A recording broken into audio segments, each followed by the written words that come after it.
Today, a very sweet and thoughtful soul asked me an excellent question, which was, if I have a limiting belief and I don't want to have it anymore, would you say I want to get rid of the belief or transcend the belief or what? So today, we're going to walk through what I've been taught, what I've learned, and what's worked for me with respect to changing beliefs. Now, limiting beliefs are very common and they're necessary. Things like, I can't do that, or they shouldn't be doing that. These are all limiting beliefs. They are negative by nature. They say stop. They put up boundaries. They put limitations on behavior. And of course, those have functions. But the key is that they often outwear their welcome and end up causing us more harm in the long run than we would want them to. So I don't know what exactly the limiting belief is that my dear friend asked me about today, but we can speak generically until I get more details. What we want to do with beliefs that are no longer serving us is to not just put them behind us, but to put them within us in a place that is deeper within us than the cutting edge of our evolution. I know that's a lot of words, so let's break it down. Whatever we tend to think about, whatever beliefs we tend to act on a regular basis, are our lived reality. They are our working operating system. So a limiting belief that's currently being used is on the cutting edge of our personal evolution. We want to drop the belief once we've identified it as no longer serving us. So now we're going to use a bunch of different words and images to help actually accomplish the desired action, which is for us to not be living with the limiting belief on a day-to-day basis, while recognizing and honoring that it came from somewhere, served a purpose, may be useful in the future, but that we don't want it running the show. So, learning to drop manifest reality is a nice catch all or panacea or cure all. And until we get more details about exactly what this limiting belief is, we're going to get a lot of use out of learning how to do that, out of learning how to drop manifest reality. Now, when we drop it, where does it go? I like the image of it falling when we drop it. And when it falls to the floor or the ground. Now, this brings us to what's called the ground of being. The ground of being is synonymous with God. So giving the limiting belief over to God is synonymous with dropping the limiting belief so that it falls to the ground of being. The ground of being is very fertile. God is creative. The quantum field or the Akashic records are a place from which many things, in fact all things, arise. So the limiting belief is ultimately not our enemy. but a potential tool, and to identify with it as a tool, we need to be bigger than it. Now, I don't just mean physically, because my car is bigger than I am physically, and yet I am bigger than it is in that I have control over it. Elon Musk is bigger than his rockets because he has control over them. So it's a very common misconception to be fooled by the relatively small size of the human being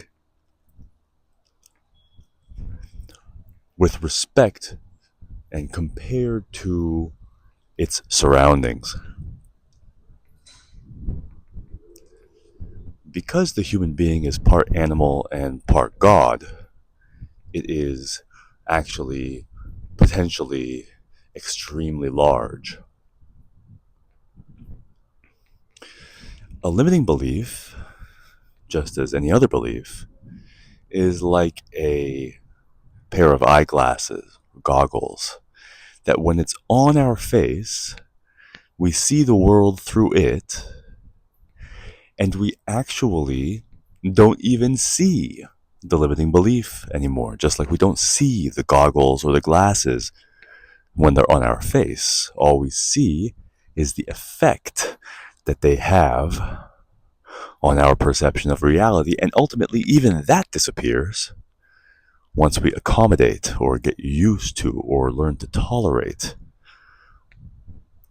become accustomed to, and take for granted the distortion or effect on our perception that the goggles or the belief have.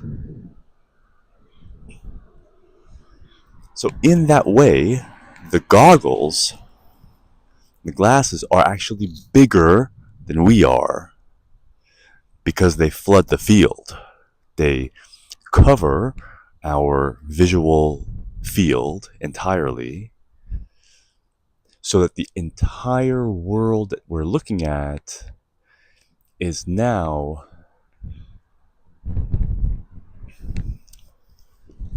colored by the glasses, by the belief. And so, in that way, the impact of the belief or the goggles is magnified to the point where its effects are seen in the whole world. And since the whole world looks so much bigger than we are, the goggles or the belief seems so much bigger than we are. But what we're learning in this program is to drop all of manifest reality, which comes in 6 flavors for us. Anyone familiar with my work knows that those flavors are the physical, emotional, mental, financial, social, and moral. That group of 6 flavors of manifest reality, that group has a lot more in common than we usually give it credit for. We think those 6 things are so different from each other: the physical world, the emotional world, the mental world, the financial world, the social world, and the moral world. But in this program, we're going to learn about all the ways they're so similar to each other. And the one that we're focused on right now is that we can drop all elements of all 6 with practice. So we can drop beliefs.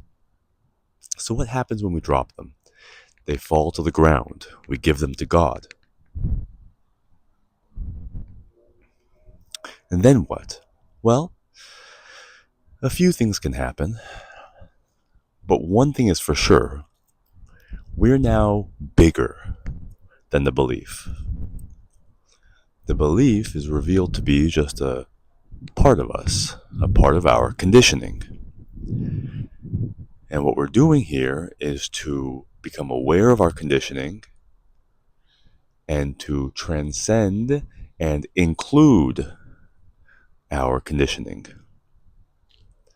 so that we're not getting rid of beliefs, we're not getting rid of the physical, the emotional, the mental, the financial, the social, or the moral. We're not getting rid of our self or our ego, but we are getting over and under and ahead of and behind and around all of those things.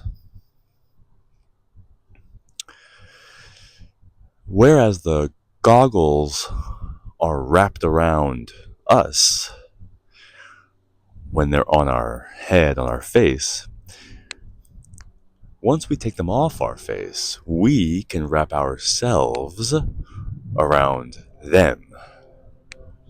We can do that physically, of course, but we can also do that with our consciousness, with our awareness. You see, I'm standing outside my car right now, and so it looks small, right? It is far away from me, and I see all of it.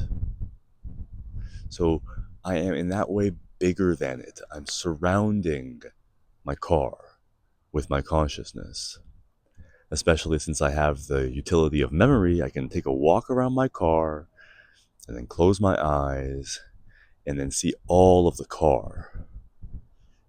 In that way, using my mind, using consciousness, using my memory, I am bigger than the car. I can surround it. The same thing can be done with the goggles on your face or your limiting belief. On the other hand, when I go inside the car, now I cannot see all of it.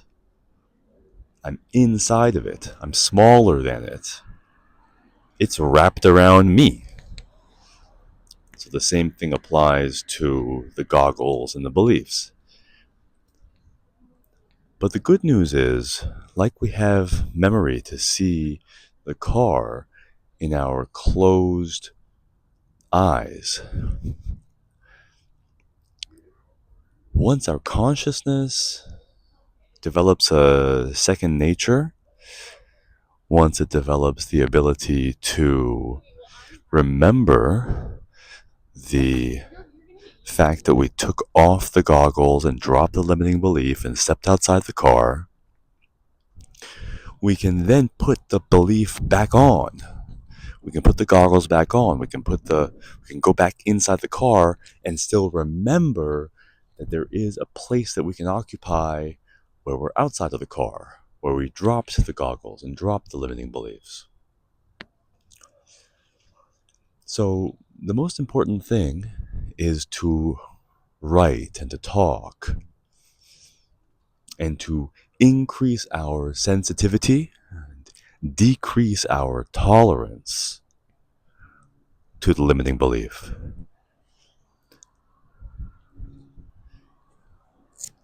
As the limiting belief becomes something that we take for granted, we become less sensitive to it.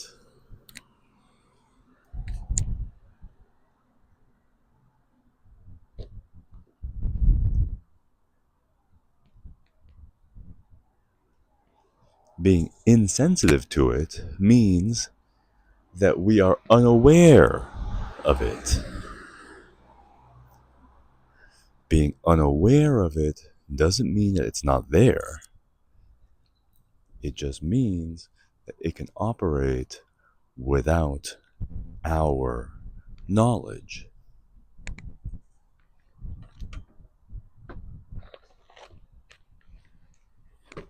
So my friend has already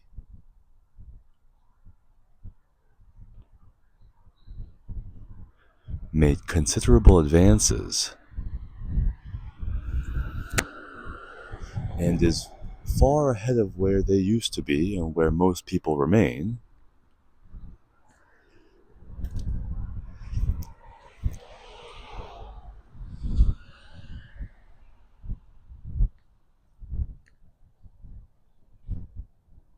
By the mere fact of having recognized that they have a limiting belief and that it's holding them back, it's reducing the quality of their life.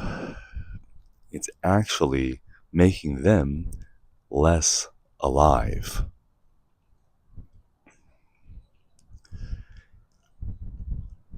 And I want my friends to be as alive as possible because I need them.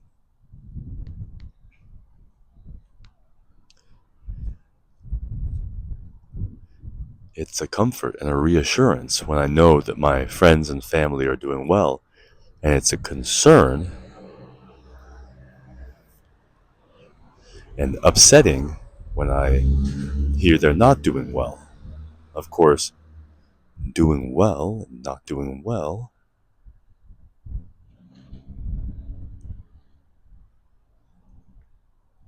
are non binary and domain specific. So it's not really about doing well or not doing well, it's about doing better and doing worse. And my friend who asked the question wants to do better. She wants to feel better. She wants to look better. She wants to be better. And she has a recognition that a limiting belief is holding her back. And I'm sure she's right.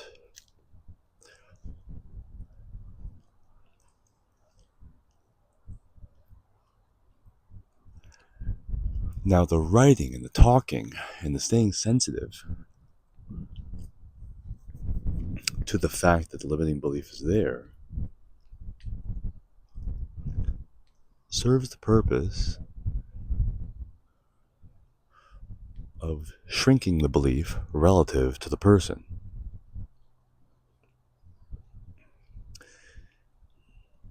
And enlarging the person relative to the belief.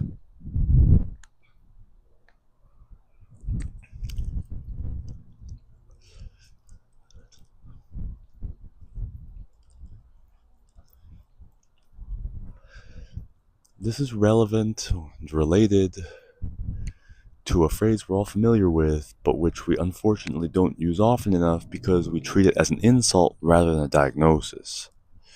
That is, being full of oneself. Being full of oneself. Okay? A belief is part of oneself. When the belief is up close to a person's face, like the goggles, and the person is swimming in their own belief, then the person is by definition full of themselves. When we say someone is full, that's referring to a container. And if a person is a container, and that container is swimming in a belief, and that belief is a constitutive element or part of that person's self, then they are by definition full of themselves. And what this program teaches is to get over yourself, including getting over your limiting beliefs, getting over, under, ahead of, behind, and all around, using a spherical orbital image. And how do we do that? We drop manifest reality. We drop beliefs. First by identifying them, then by taking them off our face, and then dropping them.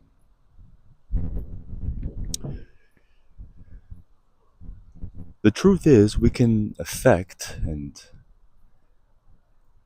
interact with physical reality in the same ways that we can affect emotional, mental, financial, social, and moral reality. We can tweak the dials on manifest reality.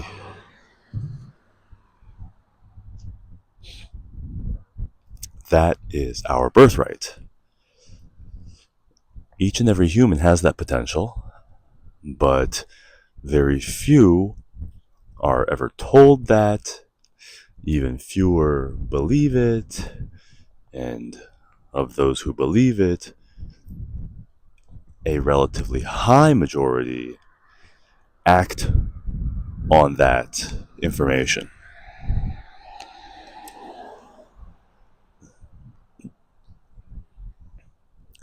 Action on that information constitutes progressive mastery, going from unconscious incompetence to conscious incompetence to conscious competence to unconscious competence, also known as going from your first nature to your second nature.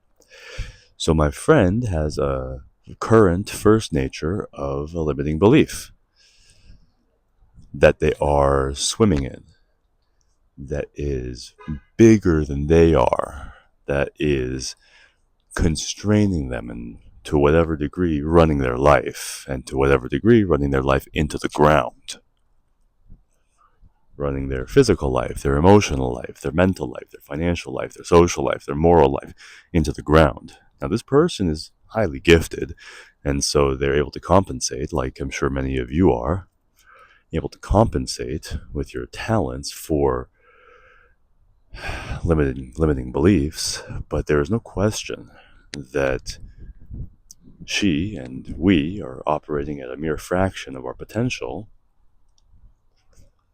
as a consequence of limiting beliefs, and that feels horrible. That feels, by definition, soul crushing. Again, back to the image of the container.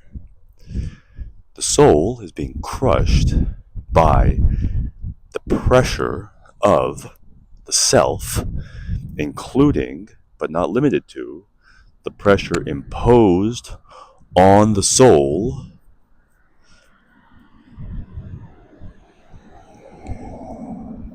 by limiting beliefs.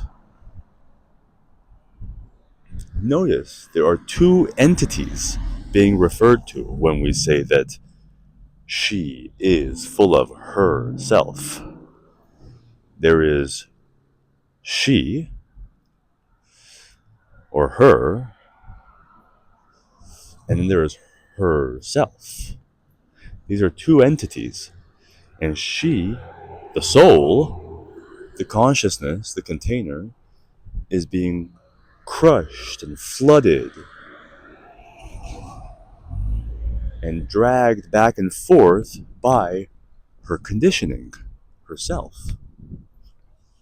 That's why we want her to get over herself, which is not an insult. It's not an insult to say that she's full of herself, but it's going to take some rewiring for us to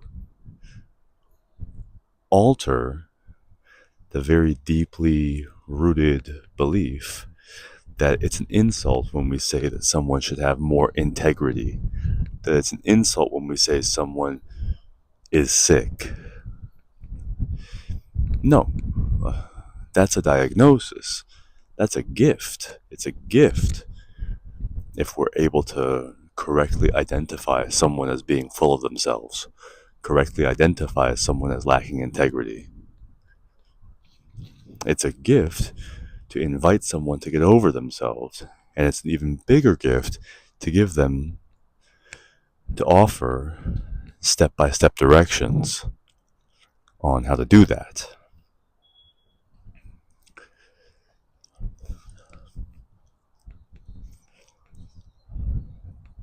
So, whatever your limiting belief is, write it out. Write it out in 2, 3, 4 different ways. Give specific examples of how it's affecting you, how it manifests, and how it's affecting you. Write a few sentences on how your life would be different if this limiting belief was not at the cutting edge of your personal evolution, but rather somewhere in your past. Accessible, but not actively intermingling and interfering and distorting your perceptions and your behaviors. How would reality hypothetically look in that scenario?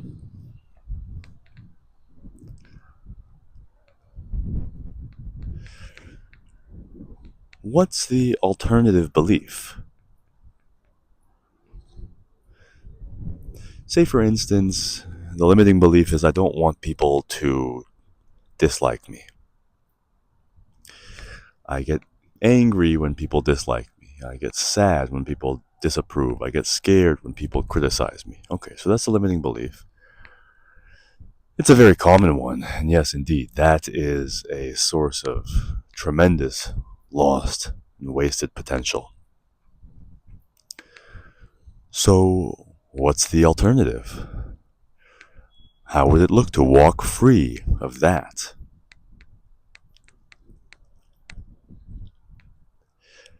Well, it could be that, people have the right to not like me.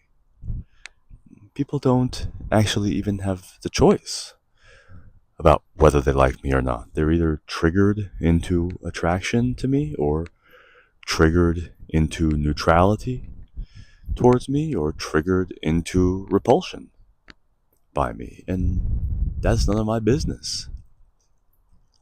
I mean, I'll take it into account when I decide whether I want to spend time with them or not. I don't really want to spend time with people who are disgusted by me unless they're able to transcend their disgust and actually give me constructive feedback. Because, of course, it could be useful to me to know that people are rejecting me. But see, already I'm saying a totally different thing. I'm interested in people rejecting me now because I have a different belief. It's not that I have to avoid being rejected in this hypothetical, it's that it's totally natural and that I can't let that fear hold me back from living my life, from expressing myself, from trying experiments, physical experiments, emotional experiments, mental, financial, social, and moral experiments.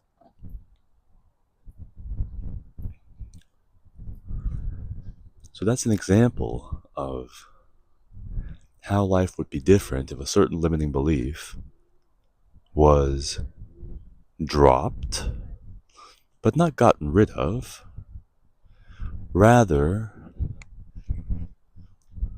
let fall onto the ground of being, the very fertile ground of being, the quantum field from which all phenomena arise, so that that limiting belief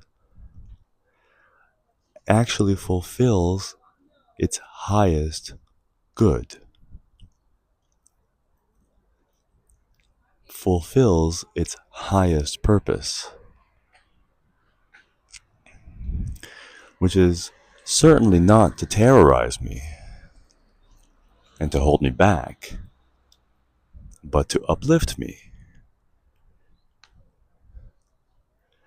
How could I be uplifted by a limiting belief? By going through this exercise and transcending it, becoming bigger than the limiting belief, allowing the limiting belief to be a wake-up call. Oh, I fell asleep again. Oh, I shrunk back down to being smaller than this belief, and now I'm full of myself. Self-conscious. In contrast to a very similar phrase, which is self-aware. Ever notice how different those two phrases are in meaning? Although in syntax, they're actually almost indistinguishable. Being self-conscious is part of being full of oneself, while being self-aware is part of being so expanded as consciousness that there is lots of room for lots of things besides myself in consciousness. There's lots of room for lots of things besides myself in consciousness once I am expanded as consciousness widely enough, expansively enough to make room for not just my limiting belief and not just myself, but for all the other things that are available to fill my consciousness with.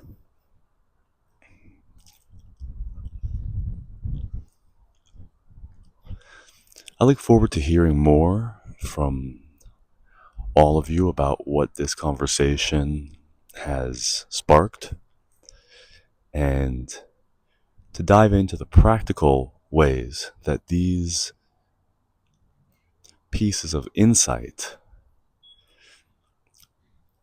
relate science to success to spirituality. Three large concepts that are very rarely discussed as related to each other and often assumed to be mutually exclusive of each other, to the unfortunate loss of anyone who would benefit from recognizing how they're actually all interdependent.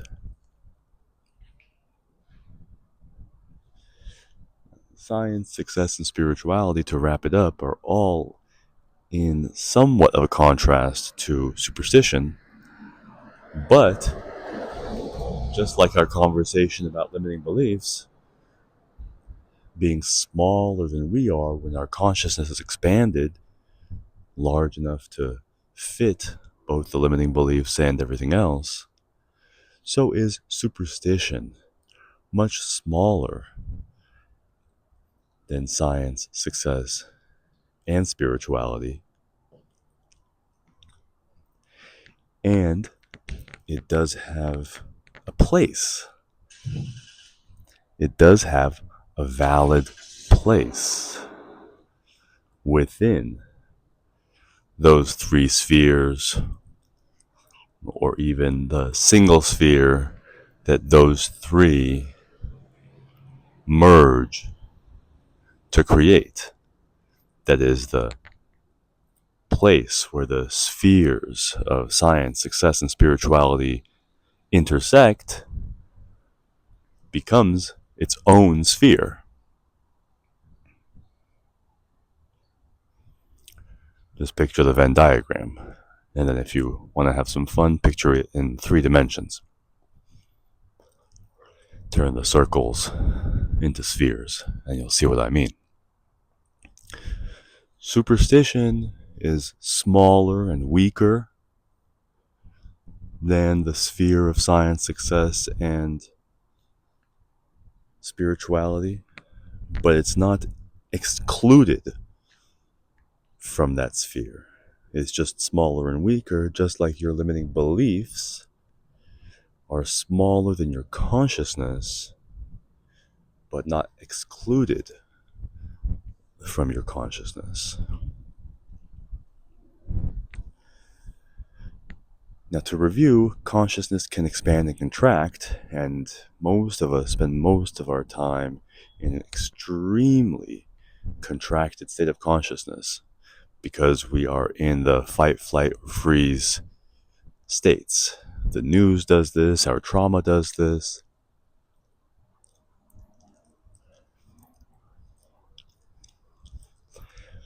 And as such, we are pinpoint focused on things that seem to be threats to our survival, including being disliked by other people, or the fear of being cheated or betrayed or running out of money or disgraced or whatever.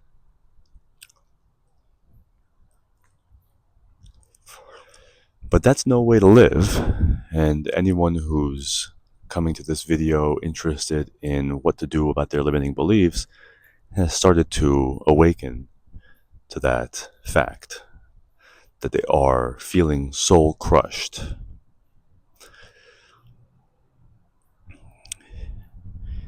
And that they want to feel more like a free spirit.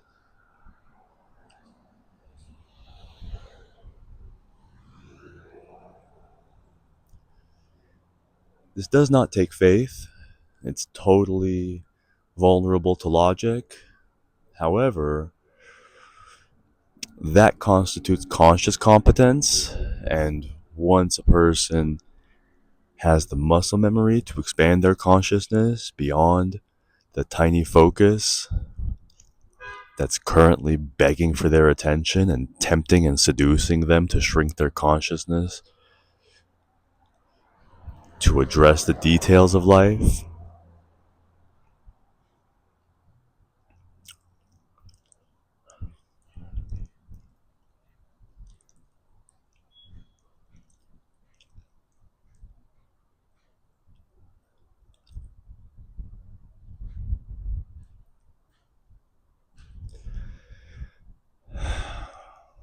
it becomes a kind of faith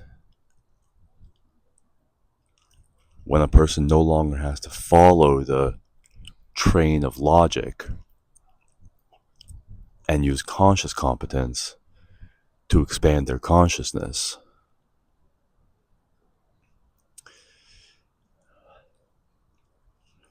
But for most people, the stabilization of the state of open awareness that Dzogchen prescribes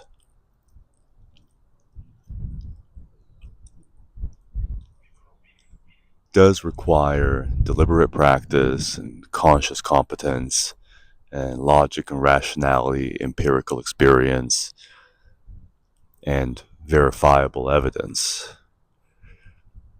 What feels like faith or the big leap is the sudden expansion from being completely locked into and trapped by and flooded by and pushed and pulled and at the mercy of some piece of manifest reality, including, for instance, limiting beliefs.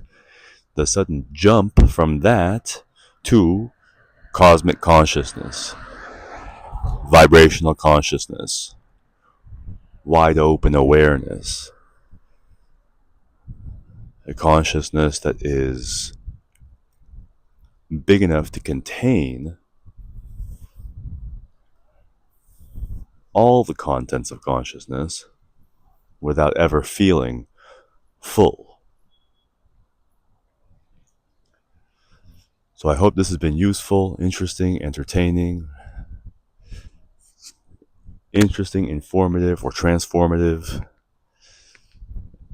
and if nothing else, worth your time. Thank you.